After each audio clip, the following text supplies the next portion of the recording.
اور ان خزانوں کی کنجیاں صرف پنڈتوں کے ہاتھ میں ہوتی۔ وہ جیسے چاہتے ان کو استعمال کرتے، کیونکہ وہی ان کے اصل والی اور وارث تھے۔ پاپ اور پن کی ایک عجیب و غریب بازگشت تھی۔ لوگ پنڈتوں کو چھونے کا بھی سوچ نہیں سکتے تھے۔ اس مذہب میں اونچی نیچی ذاتی کا ڈرامہ بہت ہی طاقتور تھا، اور کوئی شخص پنڈتوں سے ان کے عمل پہ سوال نہیں کر سکتا تھا۔ یہاں تک کہ دیوداسیوں کے روپ میں درجنوں کنواری لڑکیاں مندروں میں ہر وقت موجود رہتی۔ اب ان سے کیا خدمت گزاری کروانی ہے، یہ پنڈتوں کے اوپر منحصر تھا۔ باندھی بنائیں یا داسی، بیٹی بنائیں یا لونڈی، یہ استحقاق خالصتاً پنڈتوں کے ہاتھ میں تھا۔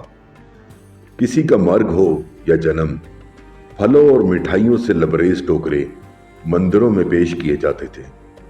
بچے کے منڈن سے لے کر ارتھی کے